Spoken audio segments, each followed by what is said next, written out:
Sugar को लेकर बहुत चर्चा हो रही है और तमाम तरह की डिमांड भी इंडस्ट्री की तरफ से आ रही है।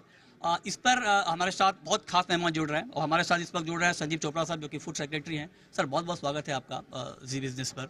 बहुत सारी डिमांड इंडस्ट्री की तरफ से आ रही है कि एमएसपी बढ़ा दी जाए, इथेनॉल के प्राइस बढ़ाए जाए, एक्सपोर्ट बैन ओपन किया जाए। क्या इन सारी डिमांड पे आप लोग कंसीडर कर रहे हैं या अभी थोड़ा इसमें वक्त लगेगा?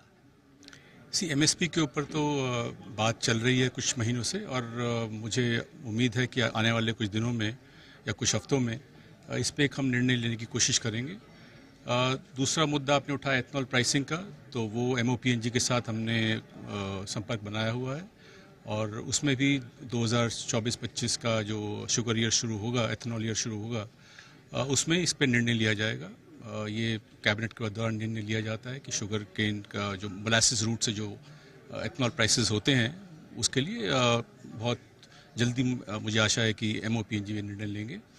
और तीसरी बात आपने कही एक्सपोर्ट्स की, तो एक्सपोर्ट्स पे तो अभी ऐसा कोई विचार नहीं है सरकार का कि एक्सपोर्ट्स अलाउ किए जाएं। और बाकी शुगर सेक्टर जनरल में it is looking very good, and as I mention in the morning address also that the sowing has been very good of the sugarcane crop, और जो हम सोच रहे थे कि बहुत स्लम्प हो जाएगा इस बार शुगर प्रोडक्शन में, वो हमको लग रहा है कि नहीं होगा, and sugar production should be quite healthy compare to what the expectations were about 2 months back. Okay, एक बात इकोनॉमिक सर्वे में कही गई कि एक्सपोर्ट बैन से शुगर का प्राइस बहुत स्टेबलाइज हुआ है, मतलब उसका फ़ायदा हुआ है। तो आपको लगता है कि एक्सपोर्ट बैन एक सही डायरेक्शन में डिसीजन था, और अभी हमारी डिमांड सप्लाई का सिचुएशन क्या है? हमारा जो प्रोडक्शन था 2023-24 में, वो था करीबन 343 लाख टन, और उसमें से हमारी जो कंजम्पशन अब हर साल बढ़ती जा रही है और 280 से 290 लाख टन की हमारी कंजम्पशन होती है। उसके बाद हमको एक क्लोजिंग स्टॉक भी हम मेंटेन करते हैं शुगर सीज़न के बाद, जिससे कि सरकार को सहूलियत रहे कि अगर कभी इंटरवेंशन करना पड़े मार्केट में प्राइसेस को कंट्रोल करने के लिए, तो वो शुगर जो क्लोजिंग स्टॉक होता है उसके ज़रिए करते हैं।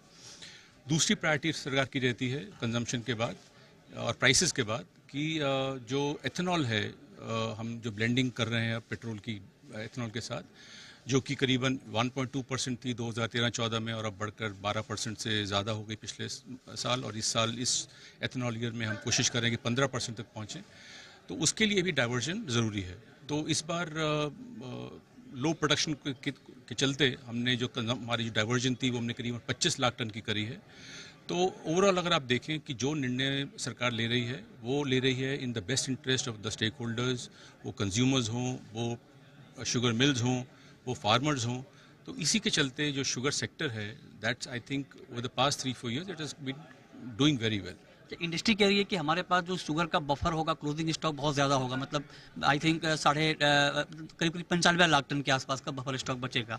तो आपको लगता है कि अभी सप्लाई सिचुएशन बहुत कंफर्टेबल है और ये डिसीजन अगर हो भी जाएंगे आपकी तरफ से, तो प्राइस के ऊपर कोई इम्पैक्ट नहीं आएगा? तो जो हमारी उम्मीद है कि 80 से 85 लाख टन का हमारा क्लोजिंग स्टॉक होगा सीजन के क्लोज में। सो उसके चलते जो अगले साल सरकार के फ्लेक्सिबिलिटी रहेगी कि अगर हमने और कोई निर्णय लेने हैं एथनॉल डाइवर्जन के लिए, तो निर्णय लेने में हमको सुविधा होगी। ओके, लास्ट क्वेश्चन सर, अभी हाल ही में एक रिलीज आई कि जो कोटा सिस्टम है उसको ठीक से फॉलो नहीं कर रहे हैं कुछ मिल। इसको लेकर क्या इनपुट आपके पास है और आपका क्या अगला स्टेप होगा अगर कोई फॉलो नहीं कर रहा है?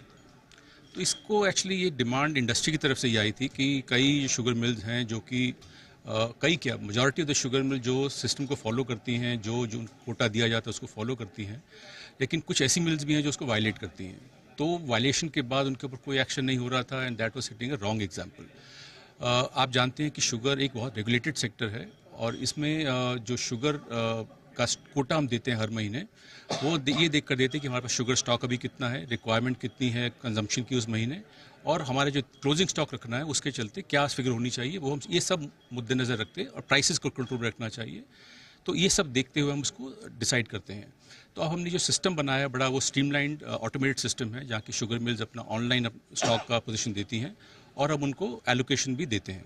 लेकिन जिन शुगर मिल्स से हमको कंप्लेंट आ रही है कि वो, और हम डेटा GST से भी ले रहे हैं, तो GST का डेटा मिलने के बाद हमको पता लग रहा है कि कौन सी शुगर मिल्स कम बेच रही हैं या ज़्यादा बेच रही हैं, तो दोनों शुगर मिल्स को उनको हम वार्न भी कर रहे हैं, उनको रिक्वेस्ट भी कर रहे हैं, और एक्शन भी ले रहे हैं कि वो अगले महीने ऐसा ना करें।